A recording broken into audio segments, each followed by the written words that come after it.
Hello, I'm Darren. We have breaking news. More than 600,000 Americans have kidney failure. While the number of people with kidney failure is enormous, the number of people with its precursor, chronic kidney disease, is staggering. An estimated 31 million Americans, or about 10% of the US population. Diabetes and hypertension cause 2/3 of all cases of kidney disease. 1 out of every 3 Americans is at risk for kidney disease, and kidney disease is now among the top 10 causes of death in the United States. In addition, 9 out of 10 people with early to moderate kidney disease don't know they have it, putting their health in jeopardy. Are you at risk? For more information, contact urbankidneyalliance.org. The life you save may be yours.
What's going on? Welcome to another episode of Urban Health Outreach Media. I am your host, Steve Belcher.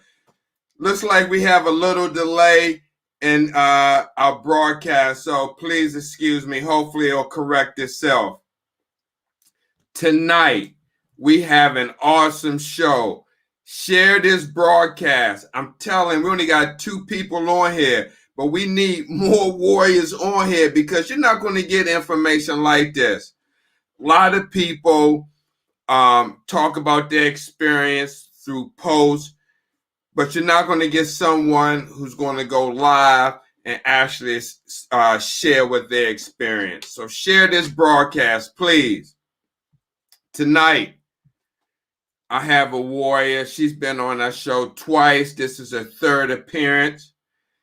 And I'm telling you, she has went from in-center being unhappy to home dialysis, enjoying life, and just waiting for that call for the transplant.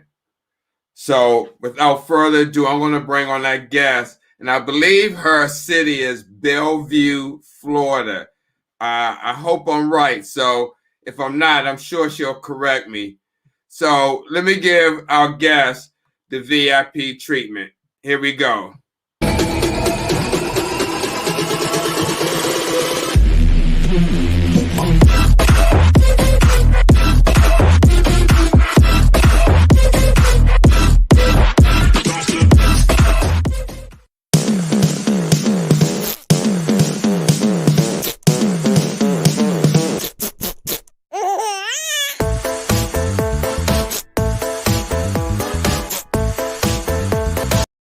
That's pretty cute.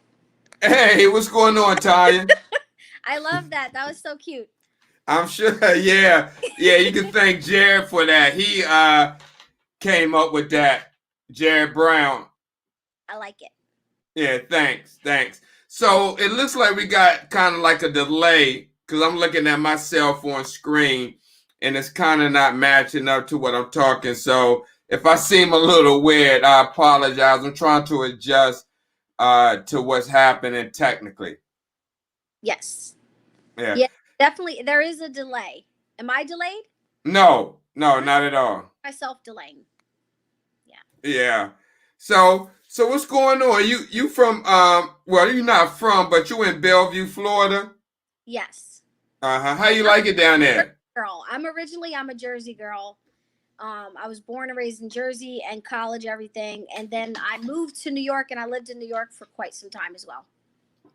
Oh, okay, I'm okay. not really a Southern girl at all. And how has it been trying to adjust and adapt to the Southern way? I'm glad, honestly, I don't love it, but I've accepted it. But I don't love it. There are some pros and cons. Right, right. Yeah. Now look, Tonya, how long you been on dialysis?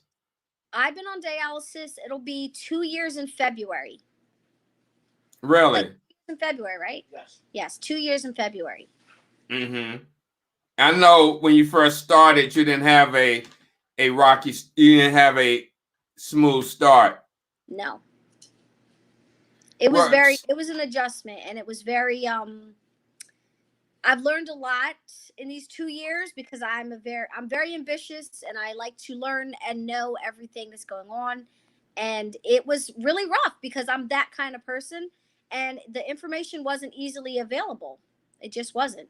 Right. I'm sorry, go ahead.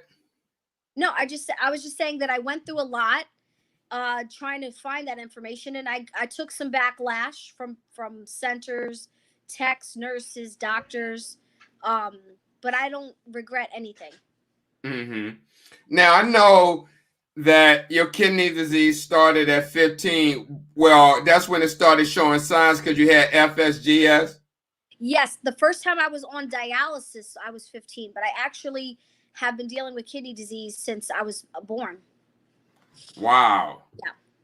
Wow. My kidneys have failed a total of 3 times as a child, and I'd say 3 times as an adult. Now, let me ask you something before we start. With you dealing with this and being on social media and sharing, do you think there's a lot of support in this community when it comes to kidney disease and just education? Because like right now is nobody on the broadcast. Now I know it's Saturday and it's Halloween. I know. But that's okay. Be views, though. I have a lot of followers. They will be supporting this. Yeah, but no, that doesn't matter because the information is still going to get out there. Yeah. But do you find that unusual when there's more than probably 1 million people dealing with this disease? Well, Steve, 1 billion worldwide. Wow. 1 billion people worldwide. Not saying just in the United States, but 1 billion worldwide. I find it disheartening that there's not as much awareness as there should be. I can't believe there's not as much awareness, and I am always pressing for a commercial. We deserve a commercial. There's commercials about cancer and everything else. We deserve to have one. And that's just one small step in just people saying, "Oh, I know what that is," or that's what that person's going through when they say that. You know what I'm saying? I think that we could do a better job. We're only, me and you are 2 people, and I'm not saying there's not other people out there doing their job, but we need to do a better job, and we need some celebrity backing. We need people with the right platforms, and there are people with those type of platforms that suffer from this disease, and it just bothers me that they just don't do enough. Right. So share a little bit about your story with kidney disease and how you got to this point.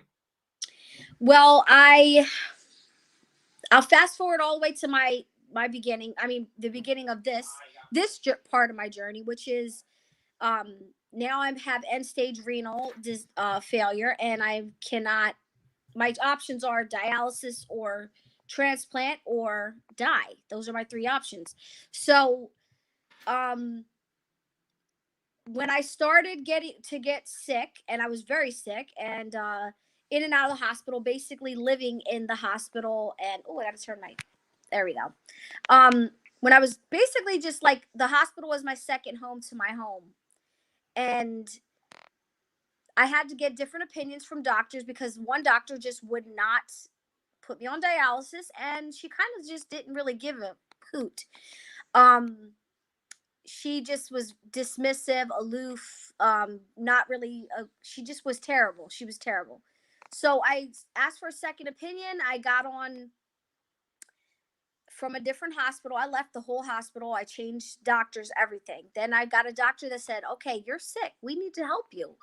You need dialysis. I said, and that's what they did. So I get on dialysis, and my first center was a great experience because it was a private, it wasn't Fresenius or DaVita. It was a privately owned center, which was called, oh gosh, what was it called now? It was called, Ronnie, do you remember what it was called? I'm like lost. Anyway, it was in Alabama. I know the set. Physician's Choice. Okay, it was called Physician's Choice, and it was fantastic. I was there for patient zero. It was a brand new facility. Then that's when I started this journey. I was not. Now that I'm knowing what I know now, I was given only one option of home modality, which was peritoneal. Somebody came in the same day I was my first day on dialysis and offered me, oh, we can get you the surgery tomorrow, like, let's do this. And I said, no, I need to know a little bit more about it. I don't understand what you're trying to do to me, and I don't want another surgery. I had already undergone the fistula surgery, and when I underwent the fistula surgery, it was just in the stages of maturing. I didn't even know what a fistula was. I did not even really understand fully everything that was about to happen. It was just like, you need dialysis. We're gonna do the fistula surgery for you. We're gonna place a catheter in your chest. So all these things were brand new to me. I wasn't really, not a lot of things were very much explained, but it was easy for me to get into this center.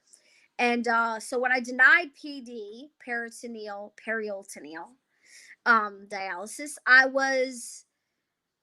I denied it. I said, I don't want it. I do not want another catheter. Now that I looked into it, it's a catheter. Nope, not for me. Don't want another thing sticking out of my body. So I denied it. Then when I was later on in my disease, I went through a lot of things, emotional, depression. My relationship took like so much toll. Anybody having a relationship, I'm sure their relationship suffered. It was just crazy. It was so crazy. Now I ended up leaving him. Of course, we already know that. I went to North Carolina, and that's not because he was a bad guy. It was because we just were scared, two scared people that lost our livelihood very quickly with no support, no help, no nothing. And by the time you get Social Security, you already depleted all your savings. You already depleted anything you had, and you're just hanging by a shoestring by the time they give it to you. And that's if you're lucky. So, and being young, there's not all those things. And I don't have children. I don't have any dependents. There's so many doors that were shut for me because I didn't have any of these things. I was, I'm 36 years old now, but we're talking 2 years ago, which is not a huge difference. I'm still young. And it was such a mountain. It was a mountain to climb. And I'm still climbing some of it, not perfect. It's not perfect, but I'm not alone. I have some kind of support system, which is basically my man and his family, because I don't have a family. I don't want to say I don't have a family. That's really bad to say. I do not have a traditional family. I was a foster child. Okay. So that made things a little bit weirder for me too. And also, just medical history. Where did this come from? How did you get this? All those questions come up when you're sick. And I didn't really have those answers. So it just made things really hard. And just to know that if I lose him, I had nothing. So, depression is real, and mental health is real. I love that you're doing a segment on that. Thank you. They don't talk about it. They're like, oh, you should just be happy and get a transplant. And that's crazy too. Now I'm doing the transplant. The doctor that I'm under care in Florida is the first doctor that got me this far with transplant. Like, he's a doctor, he's about his business. He does, if he says you wants to do this, he's going to do it. And if I ask him, or I can literally, I have his cell phone number, Dr. Hayes, Dr. John Hayes, I'm gonna give him a shout out. He's just so amazing. Like, I've had lots of doctors, no one has done what he does. And the only thing that held up my transplant journey was COVID. Wow. COVID Well, I remember you starting the process. You shared with on Facebook Live, that process. Yes, I was so excited. I was happy. I went to Tampa. It's so beautiful there. I love it. See, it's bittersweet in the South. Pros and cons. But I went to Tampa. I was like, oh, I'm so happy. I'm this close. I'm actually here. They're taking my blood. They're moving along. It's not a waiting game all the time. And then, COVID happened and said, nope, all the testing I could not getting done. And then I got COVID. Yeah, you've been through a lot. Then I was COVID positive myself. And as careful as I was, I still got it. Mm-hmm. So did your husband, he was safe? He had COVID too. We both had COVID. I just was in the hospital and he wasn't. He's healthy. I'm not. He was able to fight it differently. I had to fight it in ICU, and he wasn't allowed there by my side because nobody's allowed to have company. And it was the scariest thing of my life, actually scarier than kidney disease. It was. And I just told him everything they were giving me. I was like, babe, they're only giving me vitamin C. They're only giving me zinc. And they're giving me this other drug called dextromethazine or something. And which I really couldn't really tolerate. So I didn't even take it every day. I was mostly doused with vitamin C and zinc. Wow. So I told him, I said, go get some vitamin C and go get some zinc. Get some orange juice. You better drink it up. And that's what he did. He stayed in the house. He isolated. And he was better well before me. It nearly took me out. Like, I couldn't walk. I was so weak. I couldn't walk. I was shaking. I was on oxygen. This was not that long ago. Yeah, I mean, looking at you now, I wouldn't be able to tell if you had COVID. Not that you got to look any kind of way, but it was that most people would still kind of feel still a little bit fatigued and, still trying to, shake the little bit off.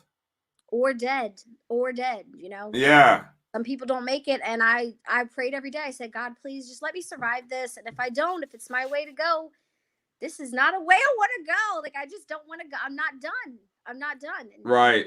Right. And that's just all I can think of, because it doesn't really make sense. Like, having kidney disease and then getting COVID. And yes, it's possible to live, but I don't know. I don't know the reason. I just know that God said I'm not done. Now, Tonya, how did you go from I'm not working, but dialyzing in center to being at home now? What was the linchpin that made you decide to start training to go home? Because when you was on our first show, you was like really refusing home dialysis. You're not going to stick yourself. You was really adamant about it. But what was the motivating factor that got you out of the in-center and into the comforts of your own home? Well, I love the center that I was in. I loved my center. And it was Fresenius in Ocala. I really didn't want to leave them. I actually was sad when I went to go do home hemo. I had great, the team there was so amazing and so patient and so kind They took their time with me because I was terrible. I was like, no, I can't do it. I changed my mind at least 3 times before. Like, I would get as far as about to start my training, and then I would back out. I backed out at least 3 times. I was like, no, never mind. It was more like a just kidding.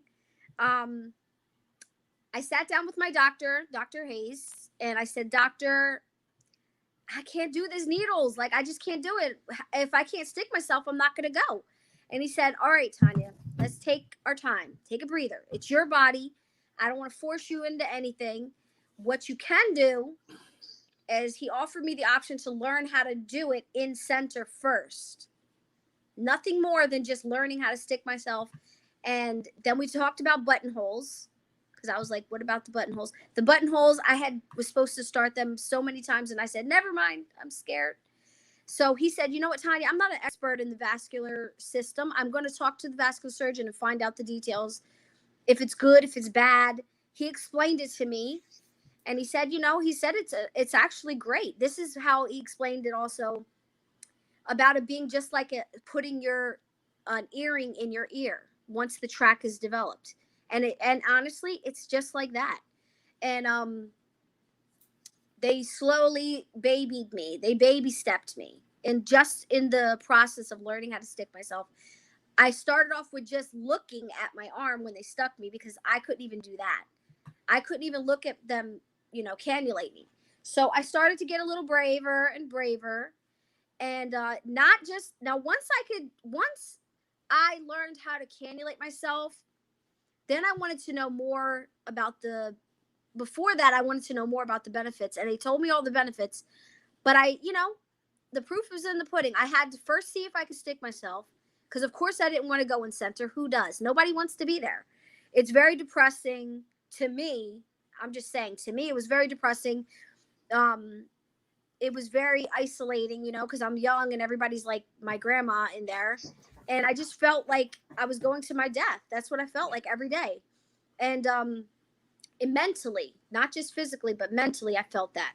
And they told me I would feel better. I could get off some of the medications I was taking, all these things. I didn't really believe it, but I was like, I have nothing to lose. Mm-hmm. So once I could learn how to put that needle in, it was so empowering. It was so empowering because I had been infiltrated a few times, and I know a lot of you out there listening or watching, that's like a nightmare, to be infiltrated, or to be treated a little bit rough and not really know how to express that. Oh, that really hurt.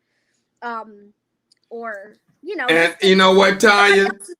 Somebody else has power over you. Let me just say this. A lot of people don't understand, right? If you go on a machine and say they infiltrate you in the beginning and they try to re-stick you and they start the machine and they make it worse, if blood hits the kidney, they can charge. So you don't have to run your treatment.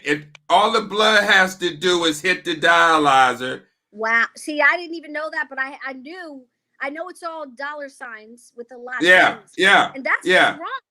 That's just wrong.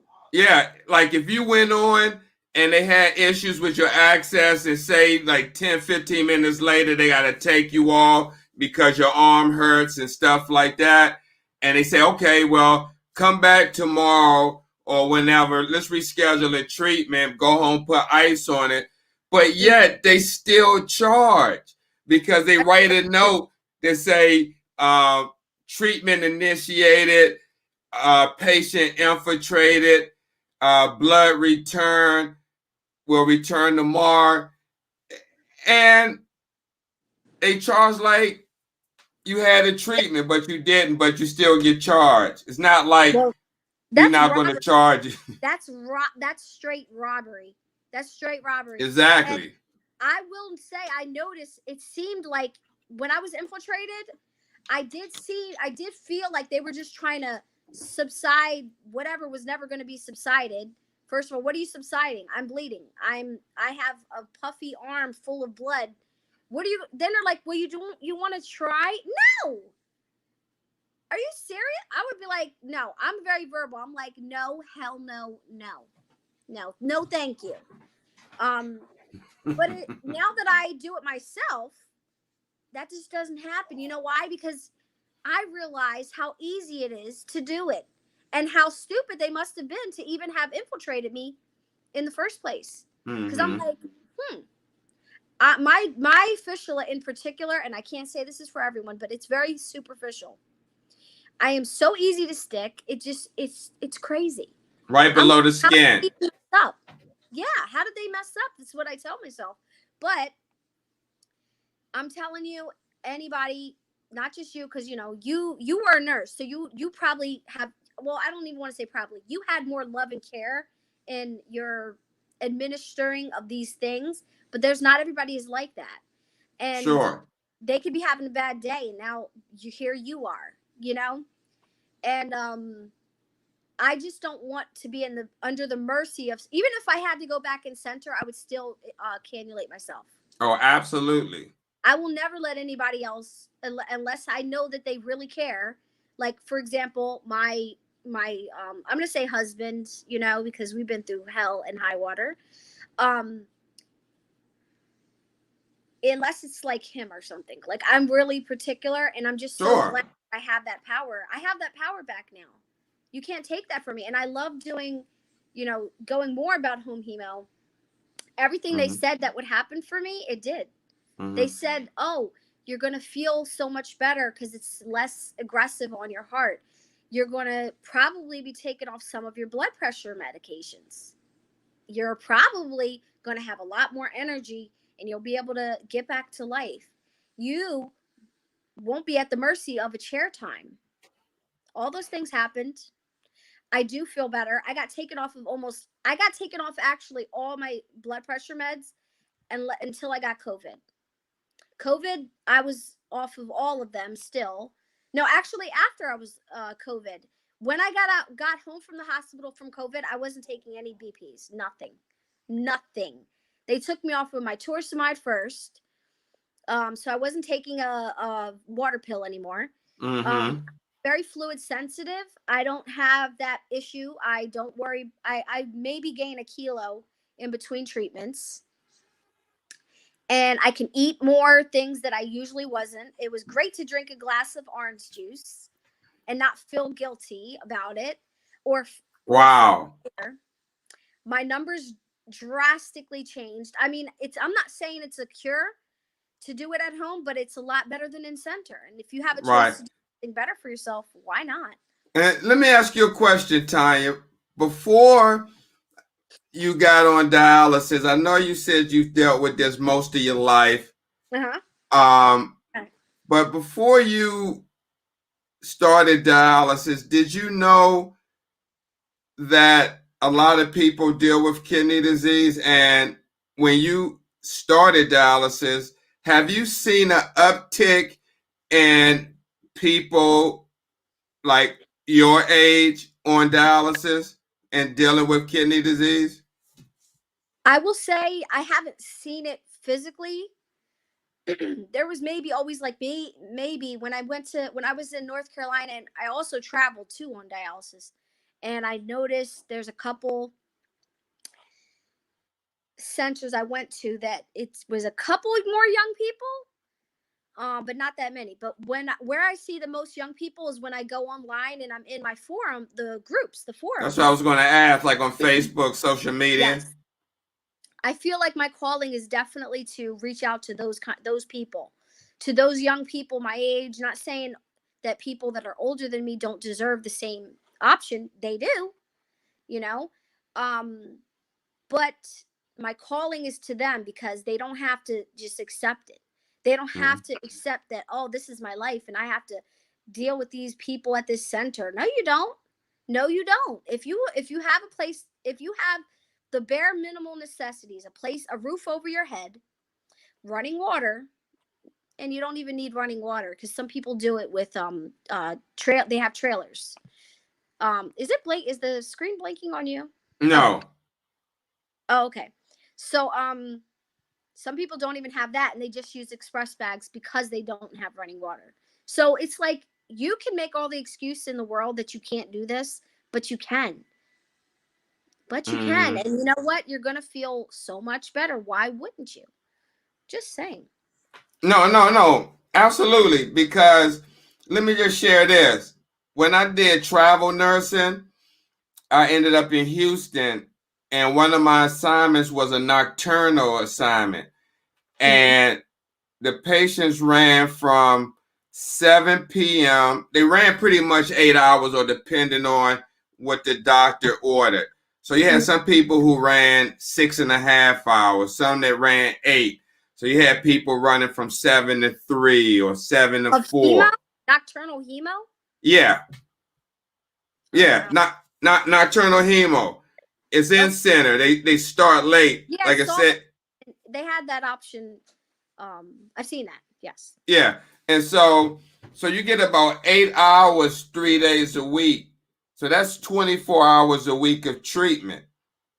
Now, I've seen many patients get taken off of pretty much, just like you said, all their medicine. Yes. High blood pressure medicine, KT over V greater than 2.5. And so really it's the longer treatment that's actually helping. Right. And that's something that you can't do in a standard dialysis unit, because your treatment is anywhere from 3 to 4 hours, depending on what the doctor decides to write for you. So, not to mention they'll cut you during the holidays, because they did that. And I did a whole video about that. How can you cut my treatment because it's the holidays? Yeah, and you're right. And I want to be honest.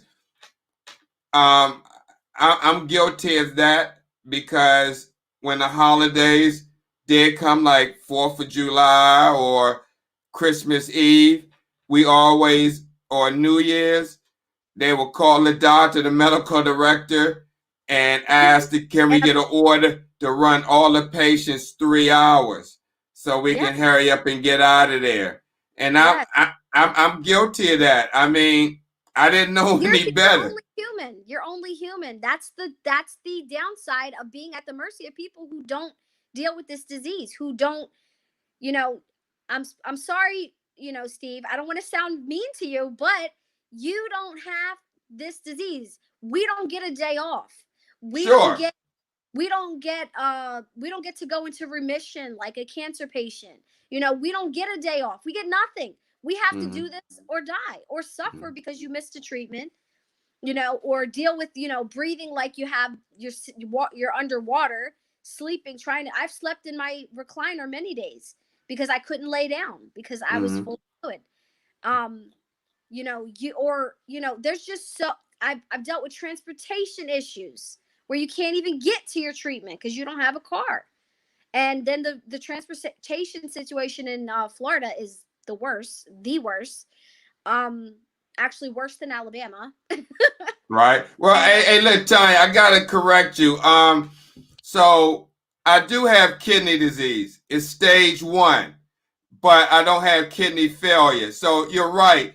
I haven't walked in your shoes on being on dialysis, but I do have kidney disease. I've been seeing a nephrologist for the last 15 years, since 2002, when I had an unknown viral infection. It came in and had me spilling like 3 grams of protein. I basically had nephrotic syndrome. Yeah. And ever since then, I don't have protein spillage anymore, but I've been monitoring my kidneys. What did you do to stop the protein spillage? Or what did they do? Honestly, I'm not going to lie. And I was working in dialysis when all this happened. It resolved on its own. I swear to you. You change your diet, nothing? I'm lucky. It resolved on its own. You're very lucky. I just wondered. Oh, absolutely. I dealt with protein leakage for years and years and years, but they never said you're stage 1 or stage 2. Probably was. I'm sorry. I took medication as well. ACE inhibitors that the doctor I was seeing prescribed me on. And these type of medicine block protein from spilling from the kidney and control your blood pressure at the same time. Oh. Okay. Like a lisinopril or something like that? Yeah, yes. I'll admit I was supposed to be taking those for years. I just never did. I never did. I never took. I will be the first to say, because you gotta point fingers at yourself at some point in life. You can't always say it's their fault, their fault, their fault. I will say that as a young woman that was I worked a lot, and I worked in the cities, not like the country where they were like, oh yeah, you don't feel good, don't come, stay home. No, I didn't work in those kind of environments. I worked where if you don't work, you're gonna get fired. And I didn't have the luxury of not having that money, you know. So I Right. put my health on the back burner for many years. I did not take care of myself, um, because I would have insurance, but couldn't afford to take the day off to get to the doctor, and it just my health suffered. I did No, not. no, no. And that's understandable. I'm sure a lot of people are in that same situation, Tonya. Yeah, I never put myself first, and I regret that. I tell myself, Tanya, you should have put yourself first. Mm-hmm. You might not be in the situation, or you might have been in it later, not now. But Mm-hmm. but I really wish that, and I would say to any young person out there that's not, that they're putting themselves last. You put yourself first. Get to that doctor. Take that day off. If it was a party, you wouldn't miss it. So yeah. So And that, Tonya, let me ask you, when do you do your treatments? I mean, I know you do it whenever you want, but do you have you I do you have a particular schedule set up? Because you did show us, you did a video and you showed how you had everything labeled on the wall, your lab tube set out. mm. When do you do your treatments? So I just today, for example, I just finished the treatment before I got on here. Because of my day. I knew I had to be doing some things with my man, and we had things to do in the daytime. So I knew I was going to be here with you at 8 o'clock. So I did it. I started my treatment, at 4 something, so that I could be off at a certain time to be on the show. So I do my treatments based on my lifestyle and my appointments. I go around my appointments, my doctor's appointments. Um, Next week I have a lot of doctor's appointments. So I'm probably going to be doing some evening treatments next week. So I don't have, it depends on your day, and then also the other person that's going to be with you. So yes, you can do it by yourself, but my man doesn't really like to be not here, because in case of an emergency. But he doesn't have to be, but he likes to be here. So I work around his schedule, and I work with that. So I end up running between, sometimes I run late night, like late night. When I say late night, I'll say 7 or 8. If I'm on the machine by 7 or 8, that's a late night for me. So yeah, that's really it. I just go, my life is so, I'm doing a lot of things right now in my life, so it's not the most stable as far as days. However, there are some things that may have to be done, so I have to always keep that in mind. For example, when you do your labs, you can't do them on Friday, because you just can't. So I know if I have a lab week, I plan on it. I have a calendar by my chair, and I use it. Now, Tonya, Yeah. is that because the labs don't go out on the weekends? Yes, because this is what they recommend. If you don't get your labs out, they will sit in a warehouse and potentially not be good. Yeah, yeah. And get You'll have false numbers, false yes, readings. yes. So there are some guidelines that you have to follow. If you just, nobody's perfect. I'm a very forgetful person, so I write it all down and I make my list. Oh, I got to do this, I got to do that. And you just have to be responsible for yourself. The downside of doing home hemo is it's like working for you. You have to work for yourself. And when I say that, you need to be organized and know when you got to get things done, and be responsible enough to get it done correctly. So you have to be, at some point you have to take responsibility. So it's not, at first it was felt like it was so much, because I'm like, I have to remember that, I have to remember this, I have to do that. I cheated my way through. I looked up, I had a bunch of little notes like a crazy lady. I had sticky notes everywhere until I just didn't need them anymore. And now I know more. Like I know what labs I'm taking, usually every month. I have them. I know already, like the SST. I just call it the Tiger one because they told me that was. Yep, Tiger Top. Yep. So I do my Tiger Top. I know I always do that. I know that's first. I have my little cheat just in case. So I just have to be responsible for me and just whatever works for you. I'm the type of person, I'm very visual, so I might or something and that'll work. Tonya, you come a long way. Not to say not to say you was, far gone or anything like that, but just to hear you talk now and be in control of your treatment and seeing some of the videos where you had issues with the clinical manager and you was posting outside the dialysis units and stuff like that, and to see you talking like it's like you got everything in order to take control of your treatment. And man, it's just like I told you on Facebook, and I tell you publicly, I'm so proud of you that you decided to come home. And I know not everyone can come home, but for the people who can't come home and do home dialysis, whether because, medically, or you're by yourself, or maybe vision impaired and you don't have a loved one, or whatever the case, have somebody advocate for you in the dialysis unit. Please. Yes. Have an advocate if you can't do it yourself, because this is serious. Tonya, just talk about that, how serious it is to have someone advocate for you in the unit. Well, I never really had an advocate. I never seen any in any of the units that I went to. But you advocated for yourself. I did advocate for myself, but I did see the need for others that needed it, and that's one of the reasons I spoke up. For example, when I was in DIva and there were bugs flying around, okay? When I was in the DIva. Oh, those fruit flies? There was flies. And you know what they told me? Oh, that's because we're near a lake.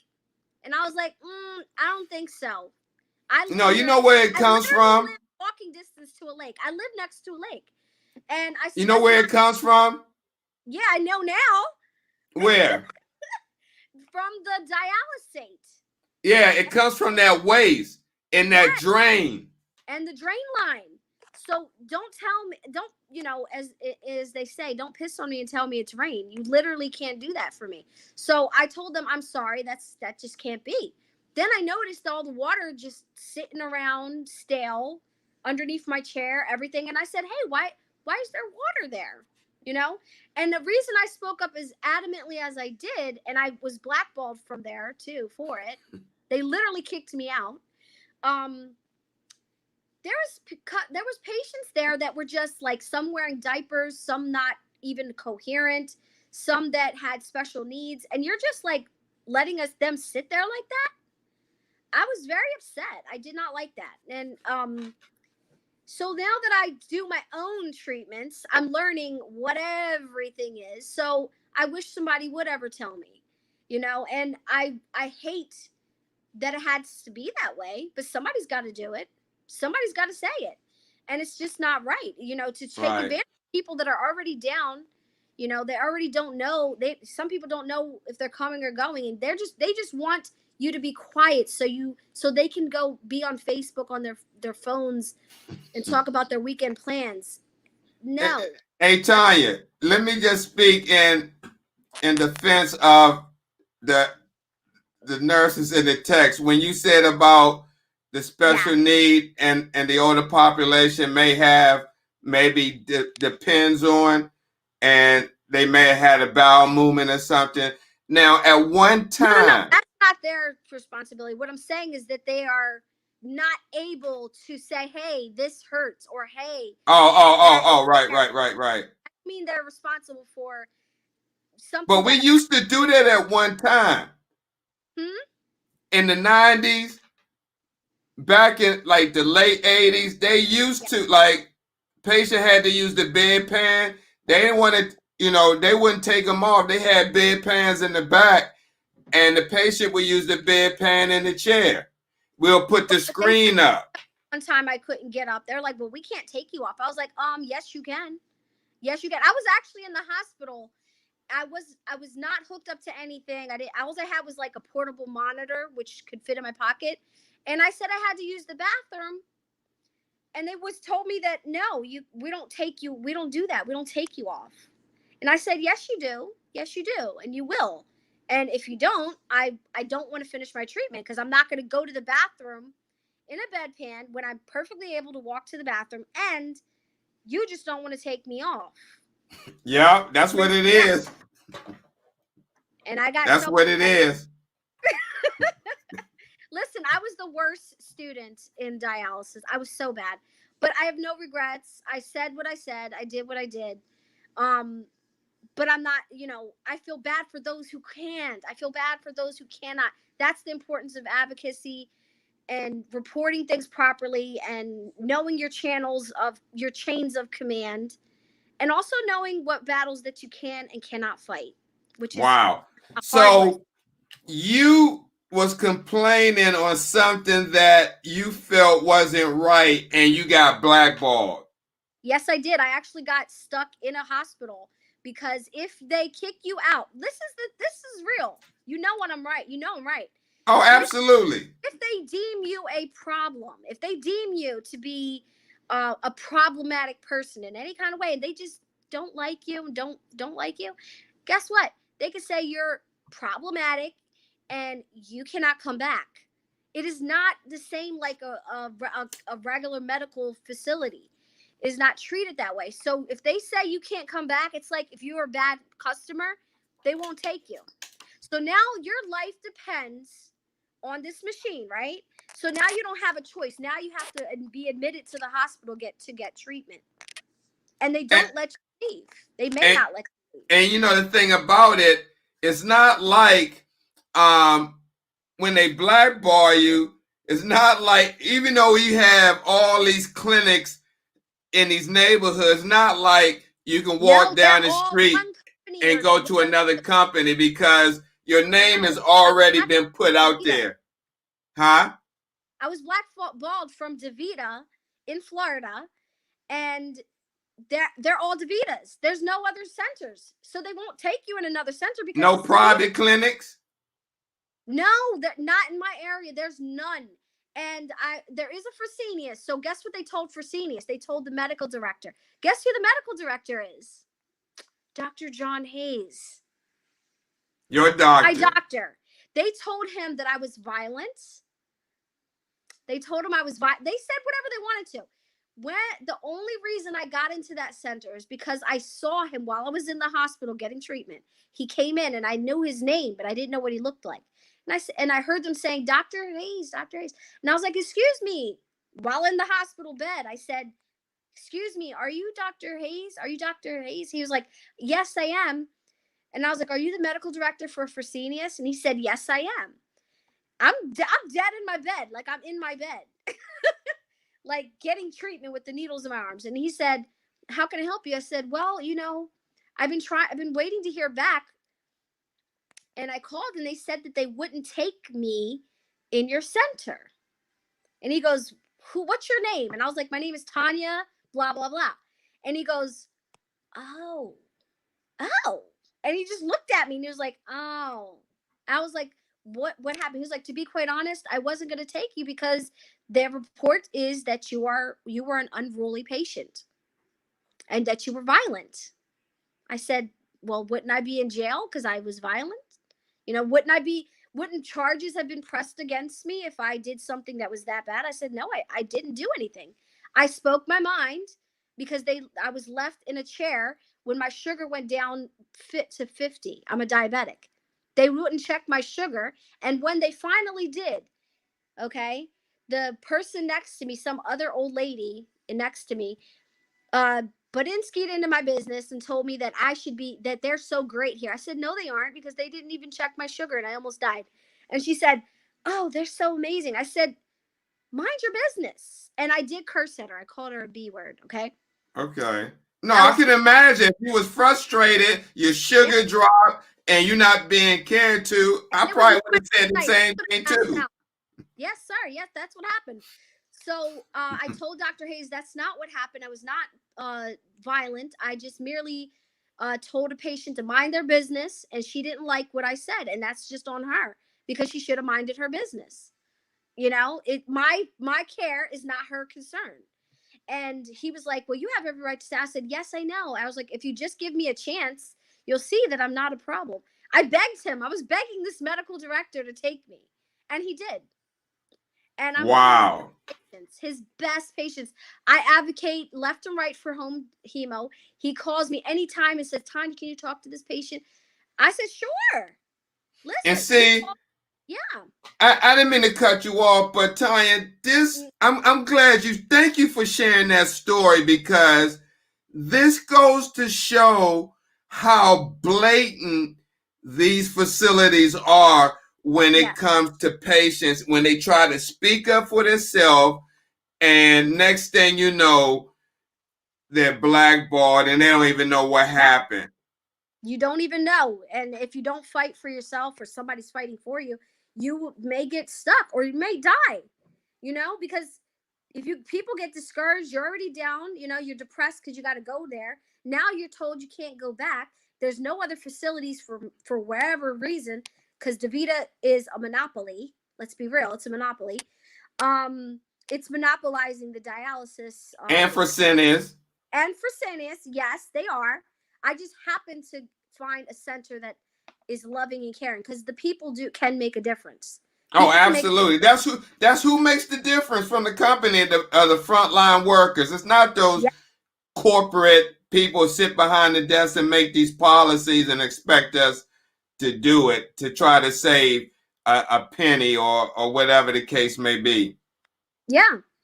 And I mean, I know my Dr. Hayes, he definitely follows all my stuff because I gave him everything, and his staff. If I'm lying, I'm flying. He knows that what I'm telling is the truth. This is exactly what happened, and it's crazy that anybody that is sick would have to go through that. But that's the kind of things, as a kidney patient that speaks up for themselves, this is what they may feel. And then there's others who stay in centers because they don't think they have other choices. And a lot of centers do not tell you. I was never told till I got to Florida that I could do about home hemo. Home Why hemo do is you my think, first option. in your opinion, you say you've been on dialysis about 2 years. Why do you think that is the case? Because I've known a lot of other patients that happened to. Yeah. What are your thoughts on that, and why the delay or not sharing the other treatment options with you? My guess, and I know that it's more not a guess, it's more from what I've observed, because they want to keep you sick and keep you in those centers and keep your money. Because if you go to home hemo, home modality, just overall, what jobs are going to be lost? What jobs are going to be lost? A lot of jobs. If they do what they're going to do, which I was told by my doctor that it's supposed to, the goal is to be 80% home modality. I'm not going to say hemo, home modalities. Could be whatever, PD or HHD. 80% and 20% in centers. What is that going to do to DaVita? Mm-hmm. All those centers, they're popping up everywhere. What are they going to do? But the thing is, this was something that is being implemented now. So I don't know how long it's going to take for it to get to that 80%, but it's going to be. It's going to be, because it's just better for people across the board. And why not? Oh, I see a comment. Brian Boardley. The chance of the machine clogging off the machine once off is high. Blackball is real in the industry and hurts so many patients and hurts so many lives for lying. We can fix your diabetes. Okay, I get what he's saying. I get or she. I'm sorry. I get what she's saying. So the thing is, they want to keep you on these machines, because if you are not going in center, that is a loss for them. That is a loss for them. Mm-hmm. Loss of revenue. Yes, and it's ran like a business. You can get stock in dialysis. I learned I learned a lot in these 2 years. Oh my gosh, I learned so much. So you can get stock in dialysis. It's a corporation. It is not. It is for profit. I had this conversation with many people, and they're like, "What? Cancer does this and this and that, and cancer they'd use 20% of their donations for marketing." I was like, "Yeah, and guess what? You know all about it, right? Because they use 20% marketing. Where's the marketing for us? Where's the marketing?" True. Yeah. True. Wow. It's just weird. It's crazy. I think it's all about dollars and cents. Now, Tonya, just are you using the computer or your phone?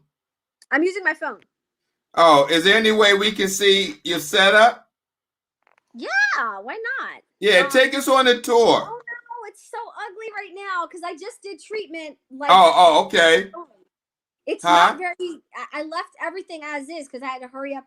Oh no, I mean we can understand that. No one's perfect here. Everyone knows who do home hemodialysis know the no judgment, okay? No judgment. The routine. Oh no, the routine.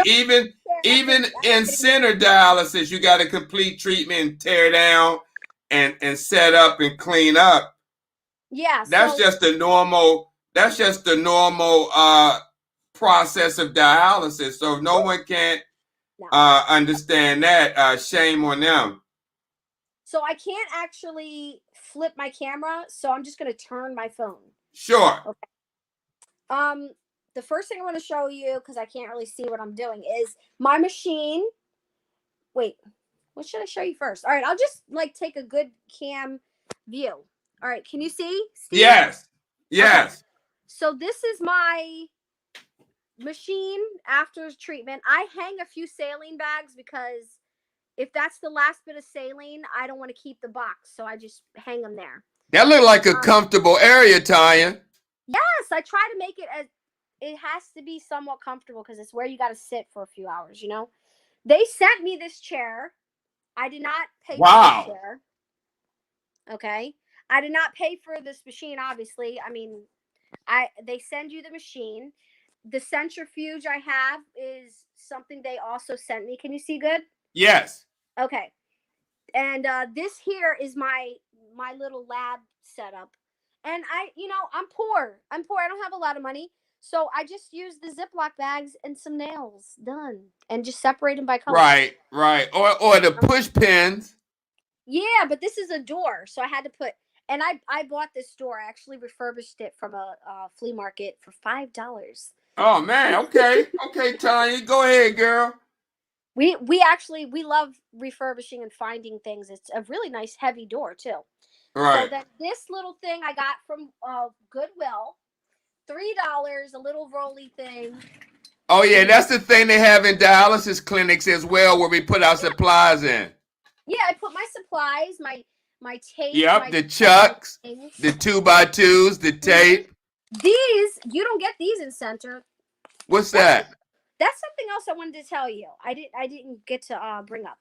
When you do in-home hemo, I get so much better quality things than they give you at the Center. I get amazing Band-Aids. They're called Shore Seals. What?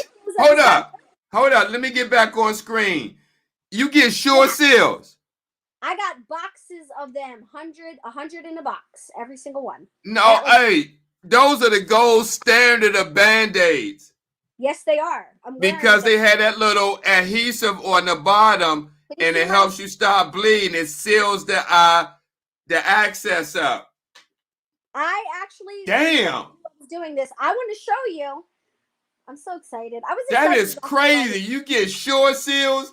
I would go home dialysis too. If I was on dialysis, I'd be at home. If I knew I'd get Shore Seals. Wow. Hey, Brian. Now, let me tell you something else I get. I get something called Super Stoppers. What? You know how you got to put that little gauze and hold your finger? No. I know about, let me see. They like a ball, a cotton ball. Yeah, DIva used to use them. Used to, right? But they don't anymore. Yeah, they took them out to clinics. Why don't they do this for people in Center? But I get this little... Oh, you know why? Because of the money. The money, that's why. So I'm doing home hemo. I'm getting treated like red carpet VIP, okay? I got gentamicin. I don't get infections. Are you kidding me? When I was in DIva, I got 2. I almost died twice. And Wow. I got Band-Aids too. I said, why are you giving me this 4x4 on my catheter? I thought you guys said this is risk for infection. Yeah. Matter of fact, I had that. I posted it today of the opsite and the island dressing. Listen. And I can get it anytime I want it. I just say, hey, I ran out of my tube. I need that. Let me tell you something. I'm so spoiled doing home hemo. You're not going to get that in Incenter. They don't give you any of these things. They sent me from a thermometer to my blood pressure. I have like 4 or 5 blood pressure cuffs. For what? I don't know. They sent me 2 to start that didn't work because I have a tiny arm. They gave me the wrist one because I said, hey, this one's not working. It's not working. I get an iPad. I'm not making this up. An iPad. Okay? What? Yes. This is my iPad. And this cover I didn't pay for either. Wow. Wow.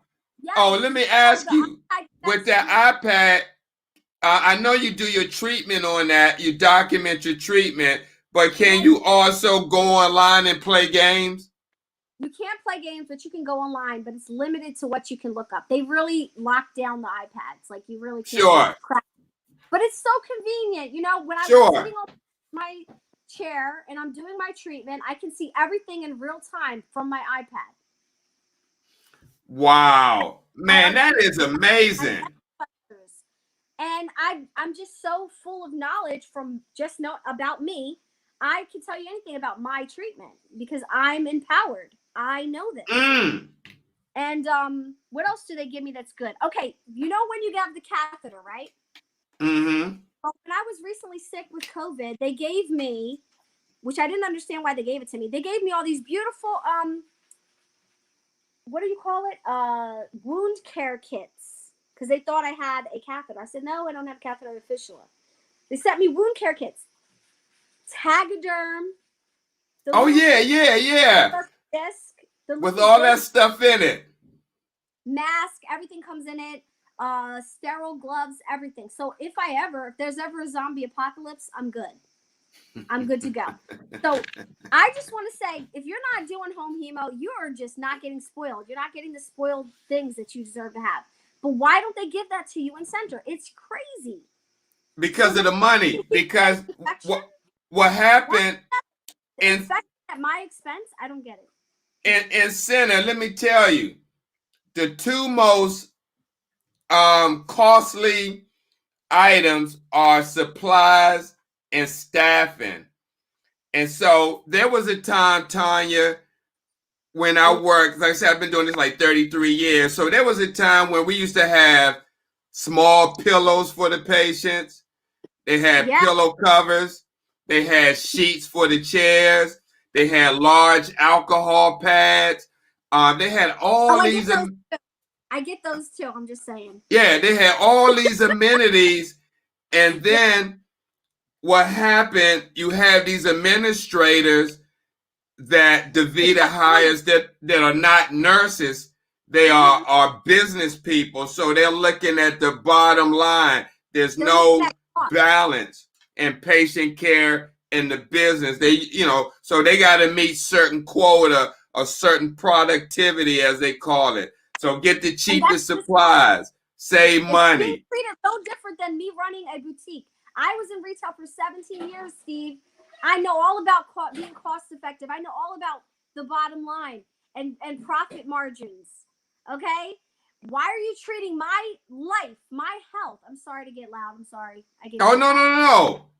Treating good. My life like a Gucci boutique. A boutique selling Gucci. No different. Why are you running my life like a Louis Vuitton bag? How dare you? How dare you? Yeah. And I doing home hemo. What I started learning is when I really started saying, I need to get the hell out of here and do this for myself, because they are treating you, whoever's out there listening that's on dialysis, they're treating you like a Louis Vuitton bag. Not even. They're treating you like a Michael Kors bag. because they definitely fell off in the quality. Okay, I'd rather be treated like a Louis. You're treating me like a Coach or a Michael Kors saturated bag, handbag. That's how you need to look at it, because that's exactly what they're doing. Right.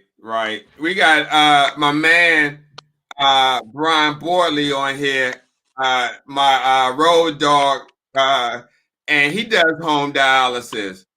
Like a knockoff bag. You're so Yeah, right. he does home dialysis, and he's been doing it a while. He also used to work in dialysis as well, and he's a chef and has a wellness company. But you know, with those supplies that you get, they're able to charge a little more for your insurance. That's how they're able to get you those supplies. I want it. Absolutely. What I want is why someone who is going in center 3 times a week, not 5 days a week doing treatment. You're going 3 times a week. You're not even giving me enough dialysis. You're giving me just enough dialysis to live. Okay. Right. Just enough to keep me alive, not to live, but to just keep me alive. And you can't give me the right Band-Aid. If I have a catheter, you can't give me proper Band-Aids. You can't give me a Tegaderm. You can't, and I'm getting it, and I don't even need it. It's crazy. Like, I'm ready to make. Yeah, you know what? That's just how crazy that is, because it's a waste of medical supplies when someone else can use it. And let me just address something right quick. Like, for instance, Leslie, she was on PD and she had a transplant. She had all these supplies, and she was trying to get rid of them. But you know what, guys? What I was thinking, and maybe people can help me brainstorm on this. I was trying to think of maybe if you could set up a central place where people have leftover or extra supplies to donate for people over in countries that only get dialysis once every 2 weeks or twice every 2 weeks, because over in Cameroon and Africa, some of them places, they not as fortunate to have dialysis like we are, and to see the wasted supplies that you get, Tonya, like you showed, man, that could be helping somebody internationally who don't have nothing. Yeah, that would be nice to set up some kind of international drive, or even, like I said, these people are living here in this country, going to Incenter, and I had a catheter. I almost died twice because of infection. If I had access to proper things that could prevent my infection from ever happening, I would love to have had that. Just saying, even people here in our own country, that's crazy. But definitely overseas would be a great. I would love to do that. I love charity. Charity's something that I'm just always about. Oh, sure. Maybe that's something we could talk about off screen, because I've seen so many people have extra supplies and don't know what to do with it. And then centers turn it away. They say, "Oh, exactly. What a waste." How? And you know what? I did learn, because I was looking into that as far as transplant. Like, say I get a transplant. Now I'm going to have all this abundance of supplies, right? So I was learning that you can actually take them to a local shelter, animal shelter, because there are animals on dialysis and they can use the saline and all kinds of stuff. Animal shelters or ASPCA or places like that that are, volunteer, they can take those supplies, just so you know. All right. I mean, nothing against animals, but I don't think there's many dogs on dialysis than there are people. No, there's definitely not, but they don't really get those supplies, and it's expensive to ship these kind of things, these large boxes. Now that would be something we would have to talk about, a way to cost effectively get it wherever it needs to go. Right, sending it overseas, how do you do that? But if you really don't want it to waste, you don't want to put it on your curb, the last resort probably could be go to a local animal shelter. I'm just saying, the hospital will not take it. They won't. They won't take it coming out of your house, especially with COVID. So Oh, if you have absolutely. That's right. choice. Yeah. So Tonya, we kind of, I mean, we kind of went over the show time, but as we kind of wrap up, what do you want people to know about home dialysis? This is your time. What do you want them to know, and how can they better their situation if they're in center and they have that extra space at home and they sitting on the fence and they don't know whether to go home or stay in center? What do you want people to know about home dialysis? My first thing I would say is educate yourself, ask questions. If you're not sure, ask those questions. You don't need a whole lot of space. You just need to have a motivation to do the best thing for yourself. And you will get the energy. The energy will come because you're not going to be so strained from doing Incenter, which is literally taking like at least a decade off of your life.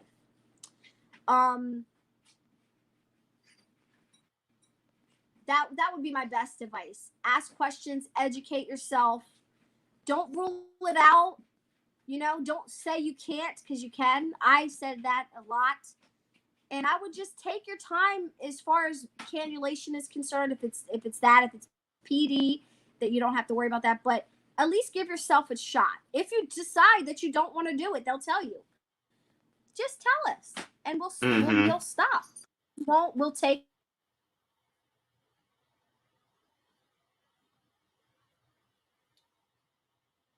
Did you freeze up?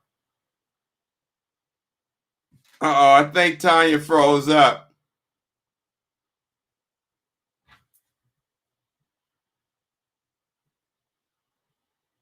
All right, let me see. Maybe she'll come back. We had technical difficulties with Tonya, but you heard a story. If you follow Tonya through her journey on social media, you'll see that she has grown so much in this process and taken control of her treatment and going home and doing dialysis. So hopefully we can get her back on to end the show out. And man, this was a great show. Thank you guys for coming through and watching the show. We started off with like one person, but I knew you guys would come through. We got to get more people on here so we can raise the awareness. It needs to be like hundreds, like the CBS or ABC network, where we have that many viewers for kidney disease. So I'm waiting for Tonya to come back. Maybe her phone may have died or something. So I'll give it a couple of more minutes, and if she doesn't come back, we'll go ahead and take it on home. But this doesn't negate that in-center is good as well.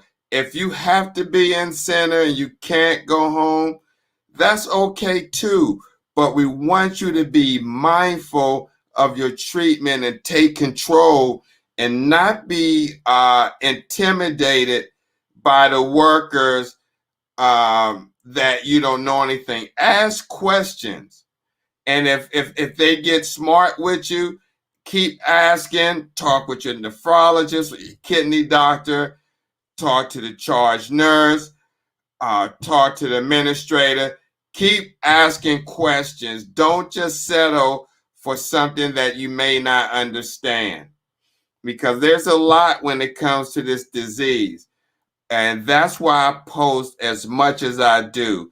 You just can't go to dialysis and sit there and do your treatment and then leave without knowing about medication administration, the possibility of your machine clotting, infection control, medication error, getting sick on the machine, knowing your treatment options, knowing what bath you on, what blood flow rate you on, your size needles. I post it all because you just can't go to dialysis and not know what's going on. They're not going to tell you a lot of this at your treatment. And as Tonya said, it's the staff that cares.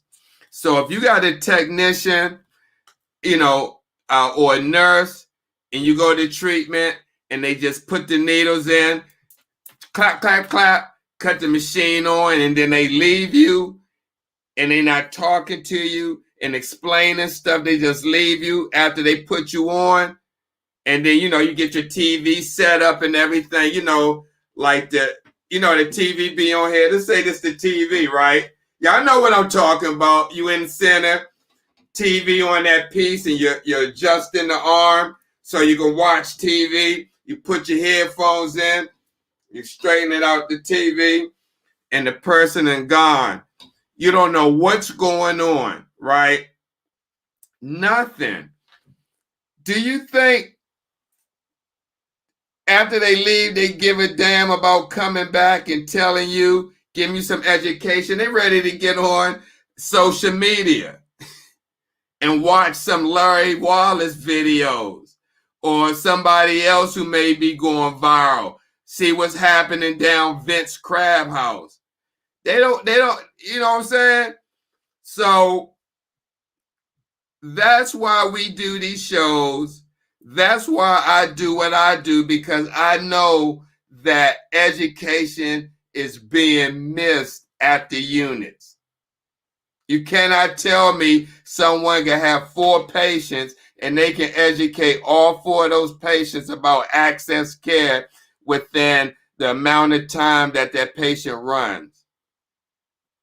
So just remember that, guys, when you got a clinic and you got 1 staff member with 4 dialysis patients, that's not really an easy walk in the park, and especially if all 4 come off maybe 10 to 20 to 15 minutes apart, and then you got to put on another 4 patients. So the room for error is great. And that's why that you have to be mindful of your treatment and what people are doing, especially when you got their life in their hands. So thank you guys for watching. God bless you. Thank you, Miss Judy. Yeah. Ain't she, Miss Judy? I mean, like a new person. So I'm not sure what happened to Tonya. Maybe her phone went out. It froze up. But I kid you not, have her on the show again, Steve. Oh, absolutely. Absolutely, Leslie, I will. We got to bring you back on. We got to bring like Pat on and Miss Judy. I mean, guys, we got to come up with something like Jada Pinkett has, the Red Top Round Table. I love you too, Leslie. Thank you, and God bless you. I appreciate you. Maybe, and look, y'all be the first to hear this. So if somebody try to go out and do this, steal this idea, just know the kidney round top, let me see, the kidney round top table talk or something like that. But bring in warriors from across the country to sit down. We can have 10 people on here. We can have somebody from California. We can have Miss Judy on. We can have Leslie on from Georgia. We can have people on from the UK, from Canada, and talk about the difference of treatment options that are going on across the world, all under one roof. Come on, guys. I don't think anyone is doing that, where we can all talk to each other on this Zoom, on StreamYard, and the world can see us talking internationally and nationally, and how each warrior deals with kidney disease in their own way and the problems that come along with it and how they handle it. This is powerful.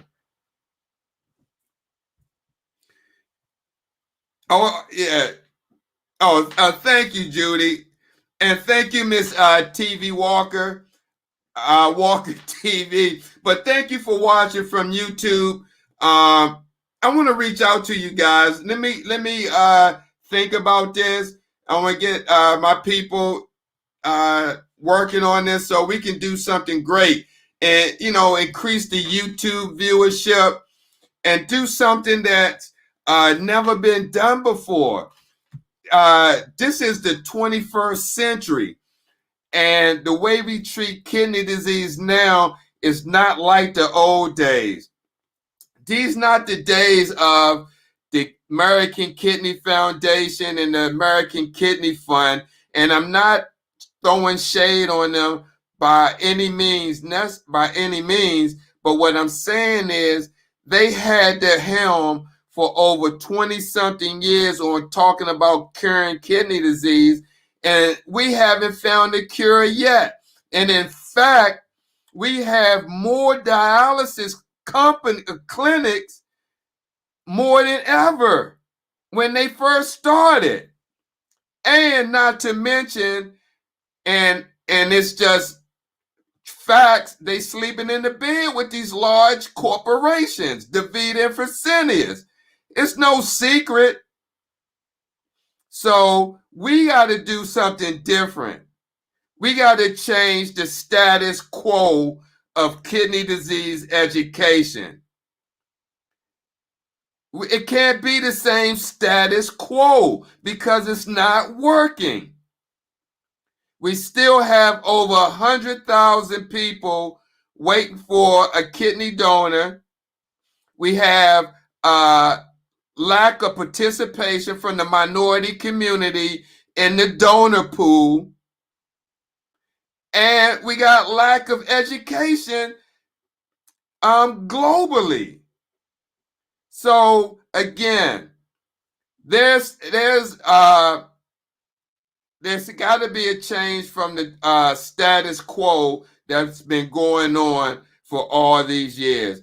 And that's why we at Urban Kidney Alliance is going to change that status quo. So I will, Leslie. I will. You too. Love you guys. Miss Ebony, thank you for watching. Please. Oh, I see your I see your picture, and no disrespect to the American Kidney Foundation or American Kidney Fund. God bless those guys. But guys, it's time for a change. We have to put kidney disease on the front line of health. 9th leading cause of death in the United States. It has to be placed on the forefront of advocacy. So, and see, you've been on this journey since '89 and not had much change.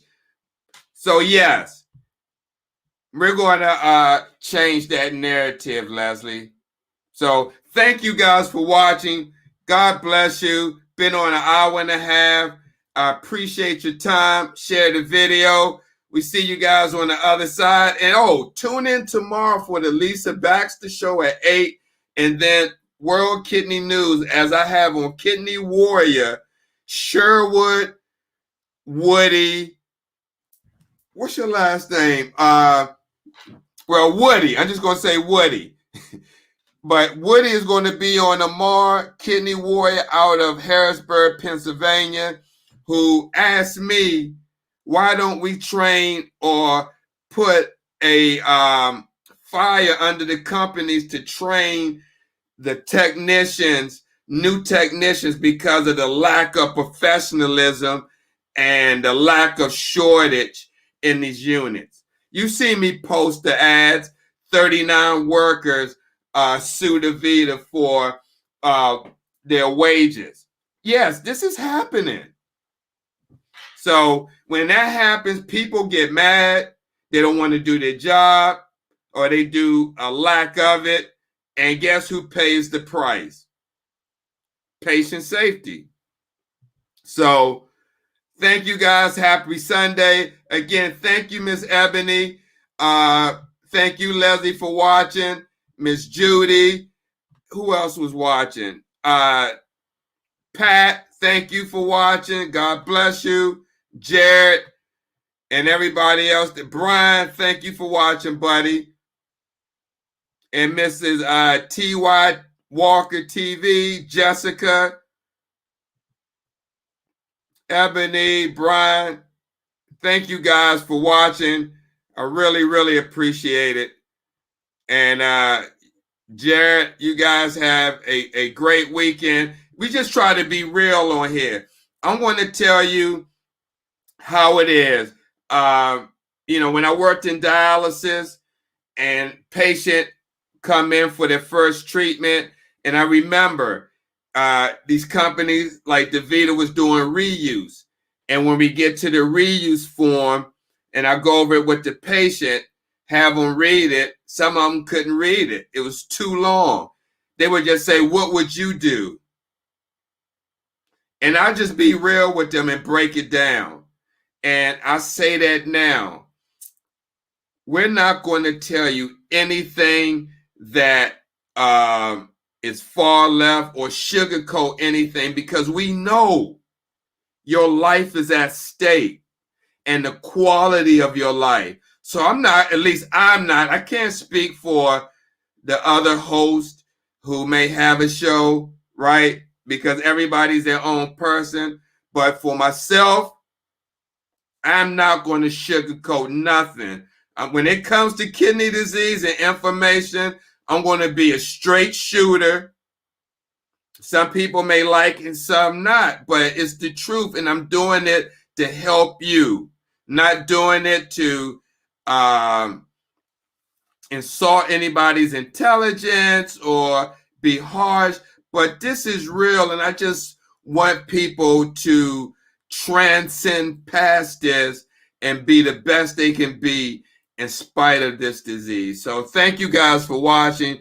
God bless you. I see you guys tomorrow. Again, we're going to talk about the unprofessionalism and the shortages in dialysis clinics on World Kidney News tomorrow night. My guest is Sherwood Woody out of Harrisburg, Pennsylvania, the home of my first cousin, Herman Thompson.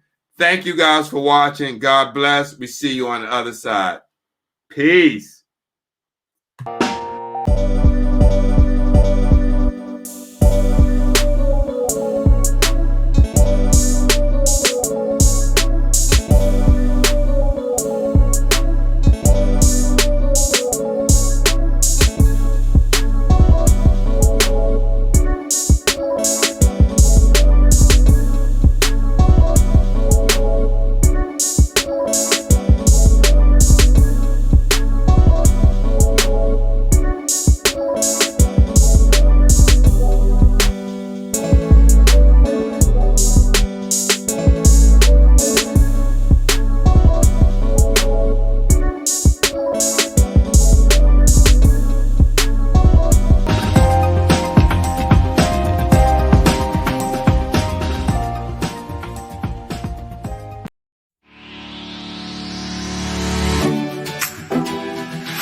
uh-huh, uh-huh.